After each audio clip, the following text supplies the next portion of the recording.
Welcome to Scorched Earth and a general reading for the sign of Scorpio, Sun, Moon or Ascendant for the month of October. I hope you are well. I'm using the Tarot of the Abyss for you today, and happy birthday for any of you who celebrate your birthday in October. So let's get straight on with this and see what's going on with you. Could I have 3 cards for Scorpio, please? Thank you. We have the 3 of Cups in reverse for your recent past. Present energy for Scorpio, please. Thank you. We have the Emperor. It's kind of tilted, so we're gonna leave it there like that. What's coming towards Scorpio, please, for October? What's coming towards Scorpio for October? There we go. Ooh. We have the Hermit. It's Virgo energy. At the bottom of the deck. Bottom of the death, I was going to say that. At the bottom of the deck, we do have the Death card, presenting, as always, Scorpio, the way that you do in every reading that we do. Just about every reading, I think. Very strong stamp of authenticity about your energy at the moment.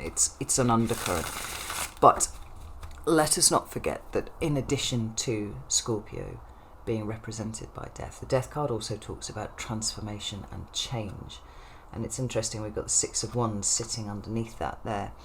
So we've definitely got a shift turning up for you somewhere. As yet, I don't think that you're quite aware of the direction that you are headed, but I would imagine that a lot of you, well, I haven't met a Scorpio yet who wasn't incredibly so, oh no, that's not entirely true. I've met one Scorpio who was not sensitive at all. It was really weird. I couldn't get my head around it at all. Generally speaking, Scorpios are extremely sensitive, and so I get a sense that you're kind of feeling it blowing in on the wind. But let's get some clarifiers and see what this is about. Tell me about the 3 of Cups, please. Thank you. We have the High Priestess, and we have the 10 of Pentacles. Tell me about this Emperor, please. Why is that here for Scorpio? We have the Empress. Interesting. That's Taurus energy. We've got the Wheel of Fortune. Yeah, let's see where this is going. Tell me about the Hermit, please. There's a King of Wands that flipped there, but we want something to jump. We've got the Knight of Pentacles, Virgo energy again. One last card, thank you. And we have the 3 of Wands. Yeah, there's definitely change coming. Interestingly, we've got the 6 of Wands at the bottom of the deck. This feels very good, and it also feels very self-directed too. There's a lot that's going on internally. We see that with the High Priestess there, and also obviously with the Hermit. But I feel like it's going to be reflected outside of you very, very quickly too. At this point, it feels like October is kind of feeling your way into the direction of travel, where things are going to change and how you specifically are going to change them. I am going to just pick up this Tarot of Shadow and Light, and I'm going to put this to the side because I feel like we might be getting a couple of extra cards. So it's interesting how you seem to have been drawing in on yourself, Scorpio, and it doesn't feel like you're hunkering down exactly. It doesn't feel like a armoring up and kind of scuttling off to the corner, you know, to to hide out the way of things. It feels like a much more holistic drawing in of your energies to yourself, probably because there is this sense that there is something afoot, something is blowing in on the wind. And we see that here reflected, like it started already, this 3 of Cups in reverse. Now, this way around it talks about emotional support for me, but it also talks about the your besties, you know, the people that you like to spend time with, people that you feel your intimate social circle. And let's face it, Scorpios, you do tend to have people who are on the inside and people who are on the outside, you know, so you'll have very, very small number of people who sit on the inside and they actually know the stuff that is going on with you. You know, they might be staggered. There might be just one who actually knows what you're thinking about something, and the others will be kind of scattered about, but they're still on the inside. And then there's everybody else in the world, and they're on the outside. And it doesn't feel necessarily like There have been times in the past where it's felt like everybody who sat on the outside of that wall was viewed with great suspicion and something perhaps approaching paranoia at times, right? That's not where we're at here. It's like the people that are in the inner circle with you, you touch base with them, you let them know that you're okay, but your energy is being pulled in. And this might, for some of you, you've been getting some really strong insights recently. And they might be by way of visions or just feelings. But there's a sense that the work is internal. There's something here about committing to oneself that is really strong. And obviously we would like to commit to ourselves permanently, but there's something very specific about this energy. Yeah, I've got the Ten of Pentacles again. I'm going to take that as a confirmation, because that's double Ten of Pentacles there now. But the High Priestess is about your inner spiritual world and the mastery thereof. And the thing about the High Priestess is that she does not volunteer information, right? She's sometimes portrayed as somewhat of an oracle, and sometimes I see that and sometimes I don't. It's definitely been something that came up for you. Was it last reading or the one before? Something like that. Yeah, it's making sense now. Like that concentration on your inner world, the concentration on your connection to spirit, concentration on becoming something.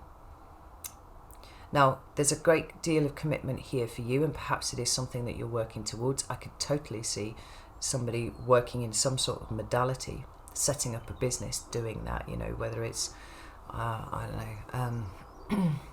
whether it could be tarot, it could be Reiki, it could be some sort of healing stuff. We could definitely see that being you drawing your energy inwards so that you can work on the structure of that. But it feels like it's a much bigger kind of, it's more than just what's in front of you. Connection to spirit is highlighted, obviously, and an increase in the connection to spirit.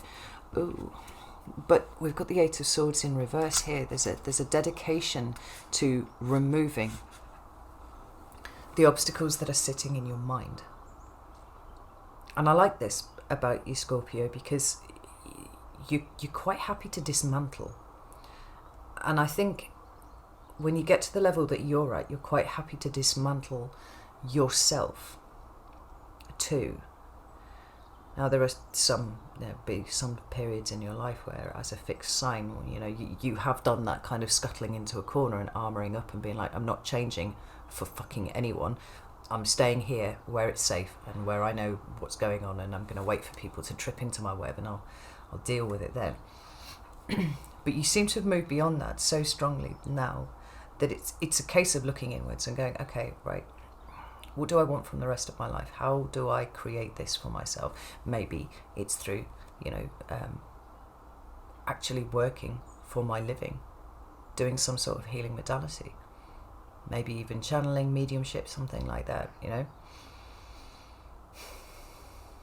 But the willingness to dismantle what might be holding you back, what might be standing in your way, is very clearly highlighted. And by the time we get into your present energy, which is this Emperor, kind of come out sideways, and the Empress and the Wheel of Fortune, it's because something's changing.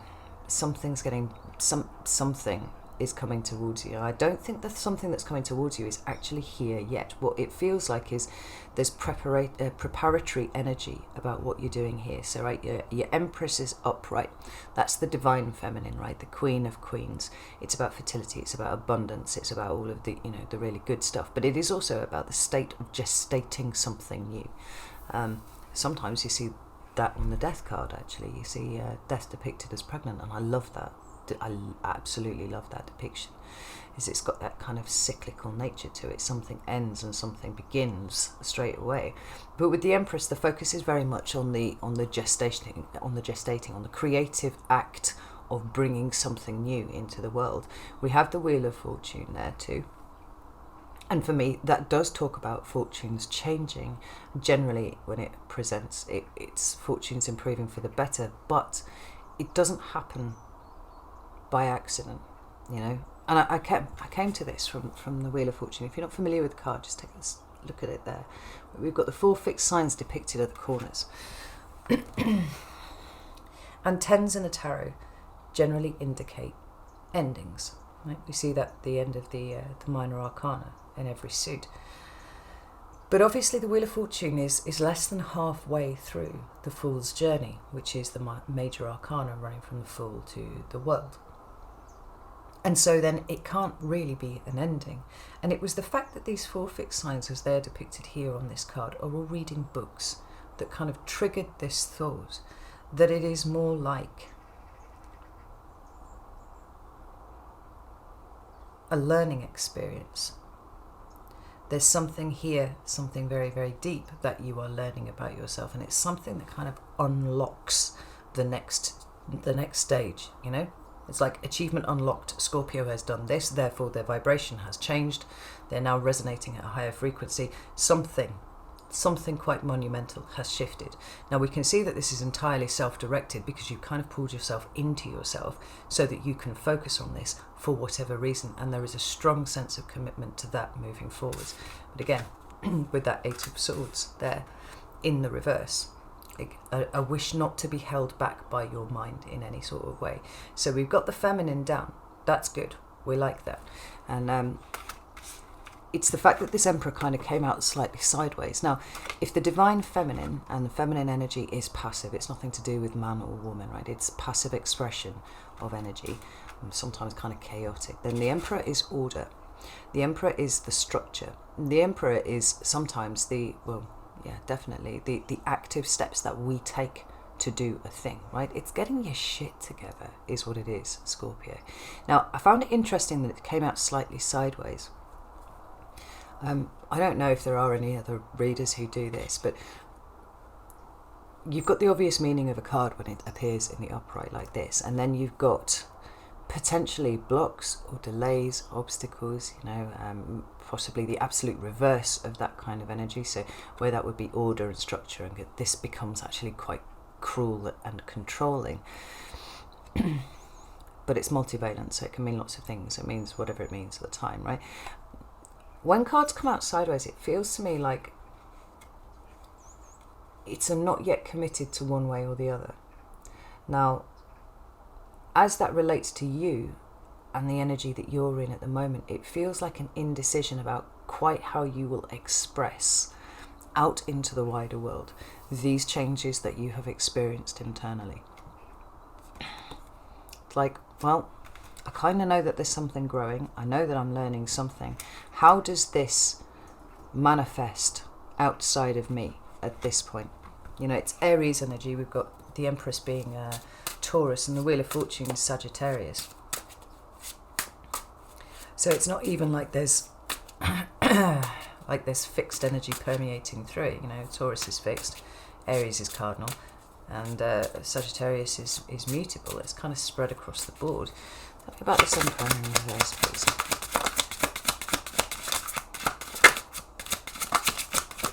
Thank you. We've got there in the end. We've got the 9 of Swords and we've got the Death card. Now that's interesting because fuck me, we've got the Hermit at the bottom of the deck here. That's interesting because obviously the 9 of Swords follows on from the 8 of Swords, and it ultimately would end up at the 10.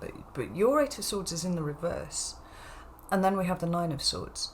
Well, the 9 of Swords does not feel to me like it belongs to you. It feels like it's either specific to somebody else around you, specific to a community around you, or it's a kind of free-floating anxiety, depression, suppression that you perceive where others can't. You know, just take a look at that Death card there a second, right? We've got the skull in the middle, obviously, symbol of Scorpio and death generally. But we also see it on the 9 of Swords, and notice how, you know, we've got somebody here with all the swords pointing at her, and then we've got this skull kind of appearing in the clouds in front of them. That skull feels to me like the way that you are sensing everything at the moment. I like I said, I've got this very strong sense that you've been getting your shit together in quite a spectacular way in the last couple of months. And it feels like you're getting ready for something. And you might not know what that something is.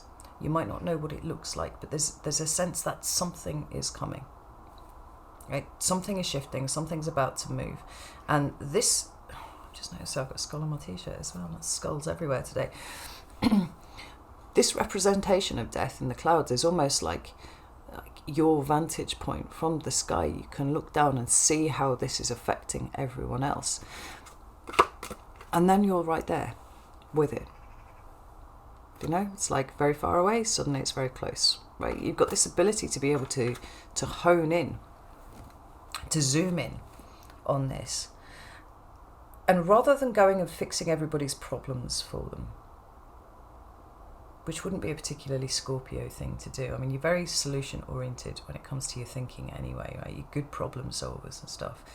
But there's a sense here of you seeing beyond the obvious. And when you tie it in with this sense that everything's about to change and everything's about to transform, it seems to be pushing you further into yourself. It's like the knowledge that you must also transform further in order to deal with what is coming. What is coming doesn't feel like it's headed directly for you. It feels like you're actually watching it happen to everybody else. Now, I don't mean that to sound quite so sinister as it does, but maybe as I do, I don't know. But we've got the Six of Pentacles. Ooh, look at that. Six of Pentacles and the Moon sitting behind that Hermit card there. The Six of Pentacles is talking about the need for balance and equilibrium. And what is the Empress and the Emperor if not a balanced presentation of energy, both the feminine and the masculine being held in perfect alignment? And we've got the Moon, which also has a beautiful symmetry about it too. But it talks to your internal space. It talks to the things that are hidden, right? The things that Scorpio do very well, that dark detective energy that you have. It's like the more that stuff goes to shit outside of you, the more you understand that you need to lean into yourself. And with this Hermit card popping up everywhere, because it's coming towards you very strongly in October too, it's like you're reacting less and less to what is behind of you and pushing deeper and deeper inside of you, so that balance that is so very necessary, that you intuit almost psychically is necessary, is there and present for you when anything, you know, the point at which it seems to need to be employed. But this Emperor, I actually like the fact that the Emperor's come out sideways like that, because there isn't any external movement from you at this point. All of your focus seems to be directed inwards. And that might be because you're not quite sure how to move forwards. You're not quite sure what is required of you. And so it's difficult to plan, and it's difficult to create a structure within which you will do whatever it is that you're here to do. But there's a patience with it, which is interesting too. Patiently watching and observing and paying attention and seeing, but not giving your energy to the chaos and pandemonium outside of you. This is really strong, Scorpio. It's very, very strong. It's a very worthy energy of the kind of power that Scorpio holds, because ultimately self-mastery, I think, is something that it's a self-mastery. It's the willingness to transform. You know, despite being fixed, you are water too, so there is that fluidity that is built into the sign. And yet when Scorpio goes wrong on themselves, it's usually because they're trying to lean too much into the fixed part of their nature and a little less into the fluid. But there's something that's moving very easily here. So you're missing nothing, you're seeing everything from the vantage point that you're at. But as yet the steps forward are unclear. So going within is the thing. Or you might be teaching yourself some things. That's possible. You know, I said before that I felt that there were some of you that were teaching some sort of modality. Teaching some sort of modality. That's not what I said at all, but maybe some of you are. Or learning, right? So something that you feel is useful, something that you are drawn to. And it could be shamanism, it could be... so death doulas, some of you are training in that. That's really weird, because I got an email about that the other day. There's someone near me that's doing it, and I thought that would be a very cool thing to do indeed.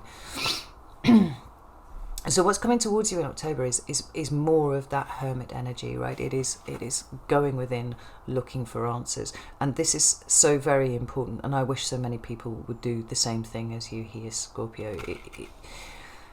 It does not feel to me like it is a month where you are lonely or anything like that, because this is a very conscious withdrawing into oneself. It feels like that moment that you take before you go off and, you know, I don't know, go on stage, do a thing, you know, get on the mats and have a fight at a tournament, right? Where you center yourself, you ground yourself, you make sure everything is balanced, and you make sure that your head is in the right place and your heart is in the right place for what it is that you're about to do moving forwards.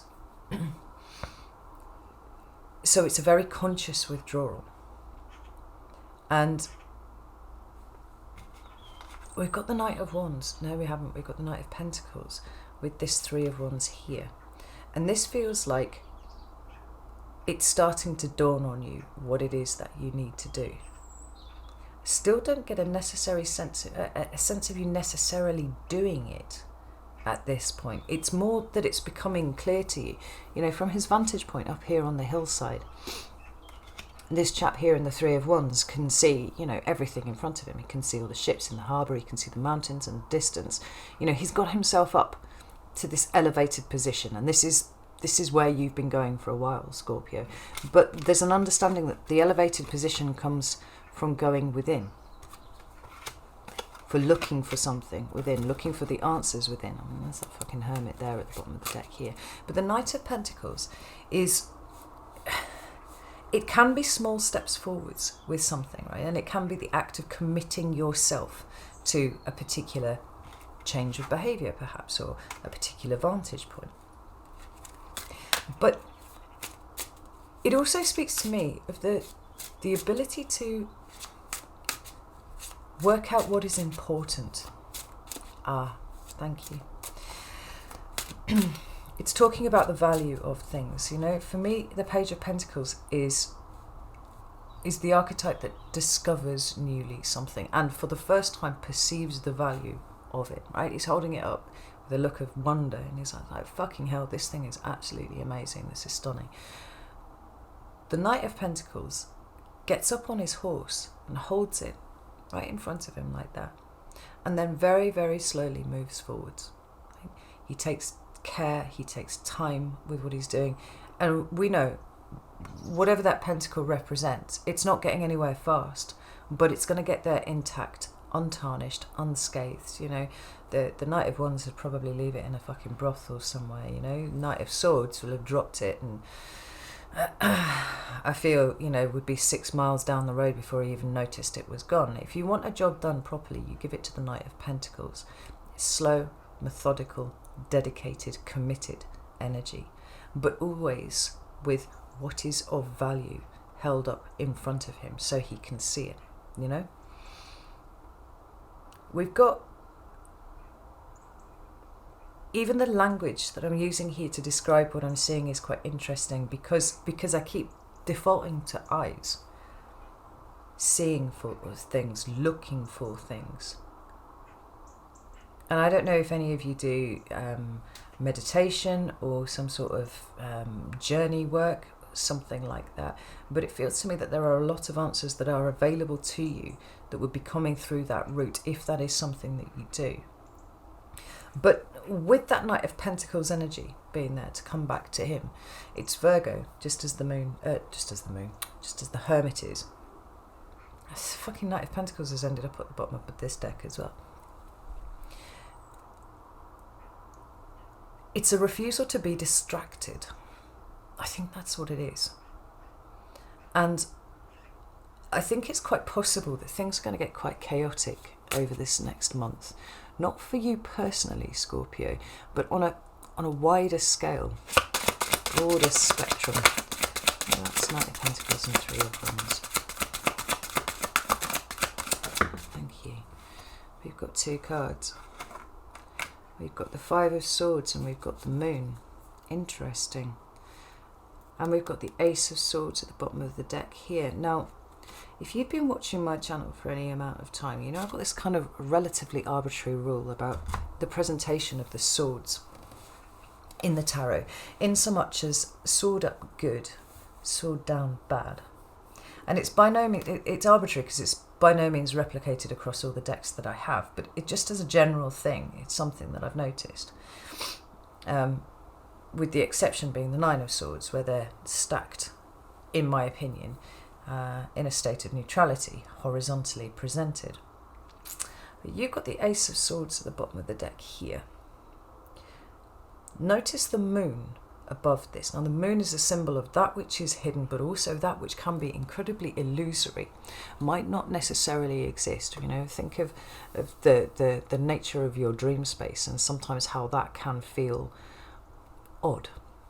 You know, you're kind of wandering around in your dream going, oh, this is a bit weird. I feel like this is a bit weird. It's that sense that something is illusory in what you're looking at.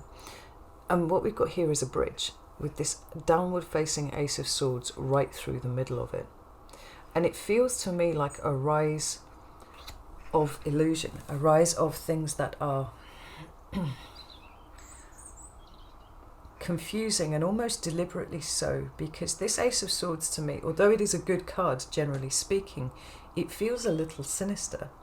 It feels a little bit like there is deliberate obfuscation of things. And when we're looking at the way that the sword is literally right in the middle of this bridge, it makes it very difficult for someone to pass. And it already seems like it's, you know, quite a skinny little bridge. But the Moon is highlighted so large here in the card. It's like what is presented as the truth at this time in October is probably anything but. And I would feel like this is probably moving towards the end of October rather than the beginning. But it makes then perfect sense as to why you are reaching within, you know, that sense that you have that is bordering on psychic when you pick things up. You know that there's something coming in on the wind. There's two cards that came out to clarify underneath here are the Five of Swords and the Moon. October is a month that sees you uniquely placed to be able to actually see the truth of matters. And I think a huge part of this requires you to be detached from what is going on. I mean, that would be my advice to everyone on everything anyway. You know, don't believe, believe nothing that you see and only half of what you hear. October feels like a month of that sort of ilk to me for you. But because I think Scorpios are particularly suited to being able to sniff out the truth of a situation, I think even you are going to struggle this month. But what you have that other people may not have is that inner stability.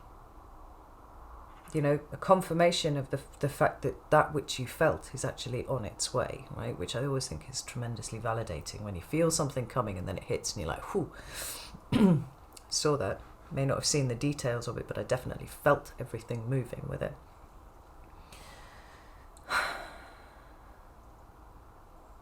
And it could well be that actually no action is required from you other than to hold on to what is important. Pay no attention to anything else. Hold on to what is important.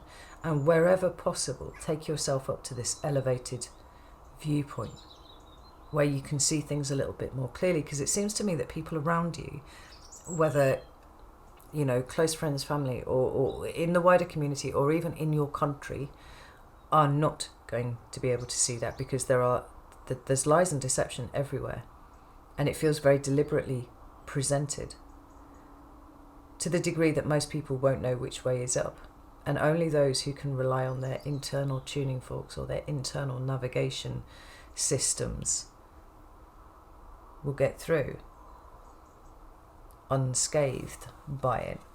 I mean, I would bring you back to this double Six of Wands, right? We had the death card right at the bottom of the deck. That's the shadow card. So that is Scorpio, but that is also transformation and change and things coming to an end and new things starting. And it had the Six of Wands behind it. But the shadow card at the bottom of the clarifying deck was also the Six of Wands. Like, you have nothing to fear this month at all, Scorpio. Not one thing. And it's because you have put in the work.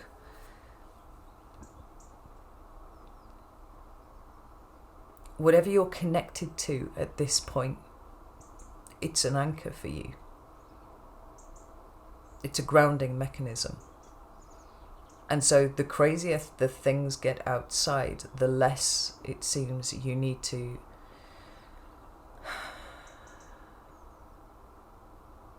interact with them. But always watching, always observing, always processing.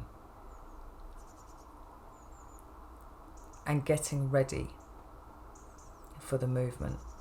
I think October's actually pretty good for you in a lot of ways, Scorpio. I don't know if that's coming across terribly well, but it does feel to me like October is a good month for you. But it might be not so good a month for other people. And I think that it's a matter of your own maturity that you're choosing not to react or try and plan anything or even try and control anything. It's like you're doing a lot of October in observer mode, like in gaming, you know? You're just watching everything that's going on and being like, okay, this is interesting. Because the time to move will be coming, but I don't think it's here yet for you in October. Right? I hope that this makes sense to you. I'm trusting the fact that you Scorpios will know what I'm talking about. If this has resonated with you and you'd like to go a little bit deeper into October specifically, and I'm really keen to go into that, you can come and join me over at Vimeo. The link for that is down in the description box. Or alternatively, you can come and join the Patreon.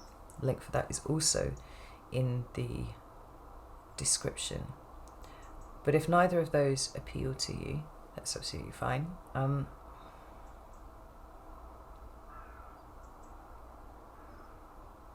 Just know that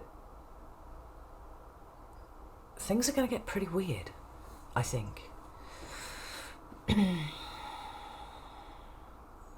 And as long as you're prepared for things to be pretty weird, and you're prepared for the possibility that there's going to be all sorts of bullshit floating around, which is either patently untrue or possibly true or unverifiable, either way, I feel like it stops you from taking any kind of hasty or sudden moves that it wouldn't benefit you to do. You know, just pay attention, watch, and really lean into your inner place at this point, because it will take you far, Scorpio. Alright, I'm going to leave it there. I think that's got everything that I've got to say here. So, know that I love you all very, very much, and I will see you soon.